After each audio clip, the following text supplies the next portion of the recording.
Hello, everybody. Today we are doing part 5 to What If Deku Was a Demon. Yeah, I like this series, guys. It's because it's going to be lengthy, and I've decided as long as it's not 10 minutes long, we're fine, I guess. So, everybody, we continued the series off when Izuku had just gone home from the USJ events for his next week off of school. Well, his current week off of school. And Izuku, when he arrived with Shoto at their home, Endeavor asked, "So what happened? Why are you two home early?" As Izuku's like, "Well, sir, a student died." As Endeavor's like, "What? How? Tell me." As Izuku says, "Well, sir, we had a villain attack at where we were going to do our exercises for hero training, and there was a beast that we barely managed to take down, only because I used my art to take him down." And Endeavor says, "So you defeated the beast before. You could have saved that child, and you chose not to. Is that right?" As Izuku, realizing this, says, "Yes, sir." As Endeavor frowns and says, "Mistake," as he walks away. As Izuku looks over to Shoto, who's visibly shaken by the words he had just given Izuku, as Izuku just says, "It's fine, brother," as he walks off.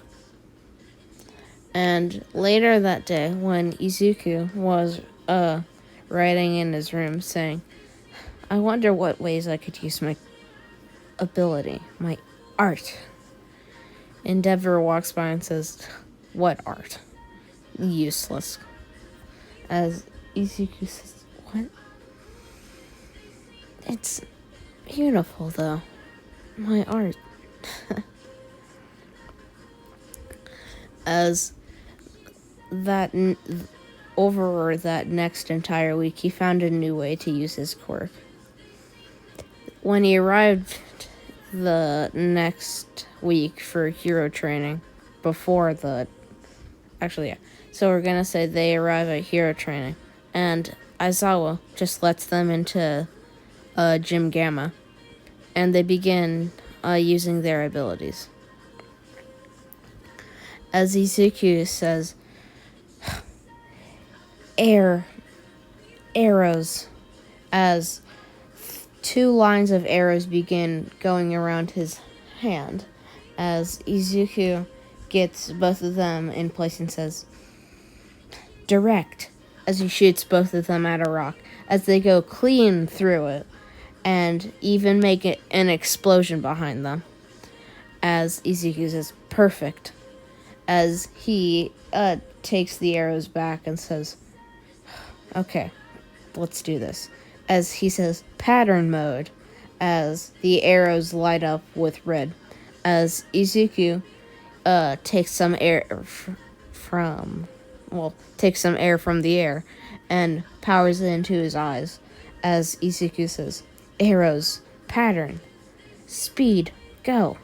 As the arrows begin launching in diagonal patterns, and all converge on one very large rock, and they penetrate the entire thing. As Izuku then calls them back again and says, "Okay, good to know. One last thing."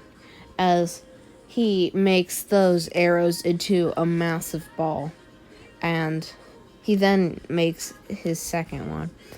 And with more arrows being conjured by Izuku, he makes 2 extra arms out of them and makes balls with those and says, "Okay." As he jumps up into the air and says, "Volleyball," as he begins throwing the balls at the rock, smashing it with very fast speeds, and when the balls come back to him, he just sends them right back with even more force. If you can't tell what this is referencing the duo who fought against Tanjiro, and I forgot who their name was. How could I forget this? I'm losing IQ, people. It's too late for me to do what ifs today, but I am. So yeah. Anyway, Izuku, being very happy with his new progress, went over to Shoto. As Shoto looks to him like, "Oh, hi, Izuku. What happened?"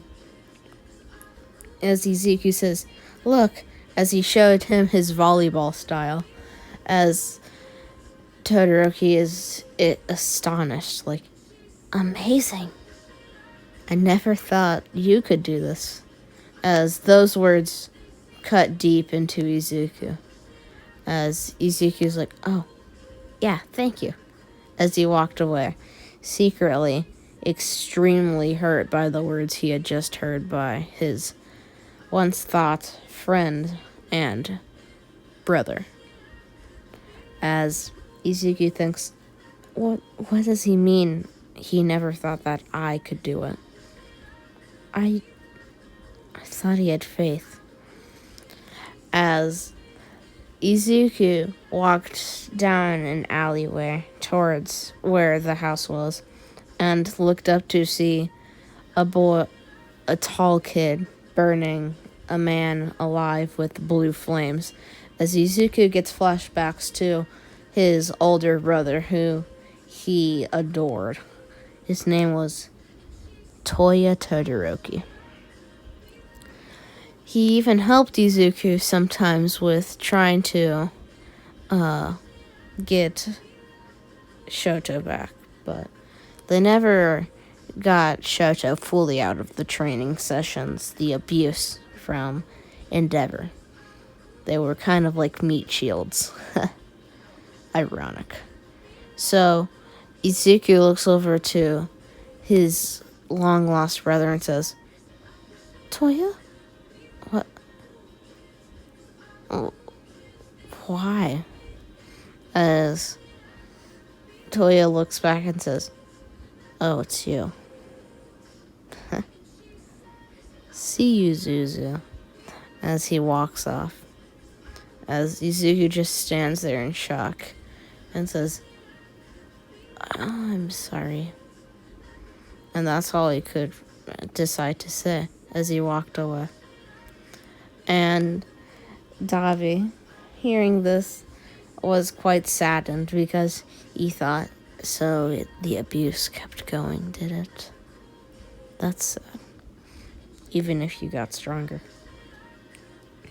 The next day, there was an announcement in their classroom. Their teacher, Aizawa Sensei, announced that the next week they would be having the UA Sports Festival. As Izuku was ecstatic because he couldn't wait to use his new technique called, obviously, the arrow style and the volleyball style. Or as he liked to call it, the volley style. So, when the day eventually came around and he entered the arena, he was ready. So by the time Bakugo had finished his pledge, Izuku was... Sorry, guys. Sorry about that. So Izuku was ready. And when the spinner landed on obstacle course, Izuku was like, "This is my time. My art will finally be acknowledged." As Midnight says, 5, 4, 3, 2, 1, go! as Izuku immediately hops onto one of his invisible arrows and begins dashing in front. As everyone is stunned, like, is that kid floating? How is he flying that fast? As Izuku zooms ahead of the competition, but eventually bumps into the 0-pointers as they whap him off of the arrow. As Izuku lands on the ground and says, "Oh, that hurt," as he looks up and is kicked into deeper into the ground by the 0-pointers, as they clearly had killing intent. As Izuku says, "Volley style," as he jumps back quickly and starts throwing his arrowed volleyballs. And they begin absolutely mauling the robots, and eventually they all shatter. As he looks behind him to see his brother going full speed, trying to catch up to him, as Izuku just waves at him and says, "Bye-bye," as he gets back onto the arrow and begins flying forward. As Izuku keeps going. And eventually, he looks over and sees, oh, there's another obstacle, as it was the massive hole in the ground with the platforms. As Izuku keeps flying over it and sees the minefield as he begins flying over it, his arrow wears out. As Izuku falls on a mine and it zooms him forward. But Izuku, having been blown up, is bloodied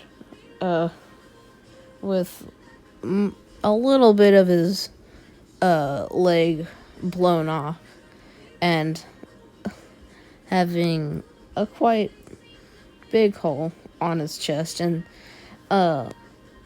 very, very slowly limping over toward the finish line. As Izuku entered the tunnel, Shoto and Bakugo were going as fast as they could, and they had just gotten to the minefield. As Izuku begins crawling, he says, "I won't give up," as he puts his hand past the line, about to win. Shoto and Bakugo right behind him. He gets first place and immediately falls unconscious, as Shoto gets second and Bakugo third. As Shoto immediately looks to Izuku, who is passed out and just absolutely destroyed. It looks like he took like 4 grenades to the chest. As Shoto immediately says, "No, Izuku," as he begins trying to wake him up. But Izuku wouldn't wake up, as Recovery Girl immediately comes over and does her signature heal and rushes him in towards the infirmary. And that, ladies and gentlemen, is where we'll be leaving off part 5. Yeah, on a cliffhanger. Yeah. So this is Clint Stories, signing off. Goodbye.